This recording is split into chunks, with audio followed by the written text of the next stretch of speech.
যাই হোক, এখন সেই সেক্স কলের ব্যাপারে আমি সেক্স কল গ্রুপে এক নারীর মুঠোফোন নাম্বার ছড়িয়ে দিয়েছেন প্রবাসী সাংবাদিক ইলিয়াস হুসাইন। যাই হোক, তারপরে বলি না উনি থামবেন। তখন সেক্স কল গ্রুপগুলো আছে না, ওই যে উলঙ্গ হয়ে ভিডিও কল দেয়, সেই গ্রুপগুলো থেকে র্যান্ডমলি আমার ভিডিও কল আসা শুরু। শুধু তাই নয়, ওই নারীর পুঁজিই ছিল ভদ্রতা। লিখেছেন আমি অনুনয় বিনয় করেছি, স্ক্রিনশট দিবেন দেন, কারণ আমি কি লিখেছি তো আমার কাছেও আছে। মানুষের ভদ্রতা, মানে আমার ভদ্রতাটাকে উনি একটা কি হিসেবে নিয়েছেন, একটা দুর্বলতা হিসেবে নিয়েছেন। আর এই পুঁজিটুকুই ব্যবহার করেছেন সাংবাদিক ইলিয়াস হুসাইন। দিয়েছেন ওই নারীকে ভিডিও ফাঁসের হুমকি। কথা বলে যে এটা তোমার কাপড় খুলো দেখবো, তারাও উলঙ্গ। তা আমি তো ভয়ে, মানে একবার আমার ফোনও ইভেন হাত থেকে পড়ে গেছে। তারপরে 20 মিনিট পরে খুললাম যে তাহলে উনি নিশ্চয় জানেন এই সমস্ত। সম্প্রতি এমন অভিযোগ তুলে ভোরের কাগজে মুখ খুলেছেন এক ভুক্তভোগী নারী। আর এই ভিডিও এখন সামাজিক যোগাযোগ মাধ্যমে ভাইরাল। ইতিমধ্যে শুরু হয়েছে তুমুল সমালোচনা।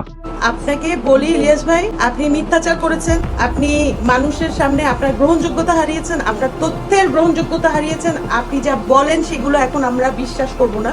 আর আমার নাম্বারটা সেক্স গ্রুপে যে আপনি দেন নাই, সেটাও তো আপনাকে এখন প্রমাণ করতে হবে যে আপনি এটার সাথে জড়িত। ভাইরাল হওয়া ওই ভিডিওতে দেখা যায় ওই নারী ইলিয়াস হুসাইনের সাংবাদিকতা নিয়ে প্রশ্ন তুলছেন। বন্ধ করতে বলেছেন মিথ্যাচার, প্রমাণ করতে বলেছেন ইলিয়াস হুসাইন নির্দোষ এবং তার সাংবাদিকতার কলম কেবলই নিরেট সত্যের স্বাক্ষর রাখে।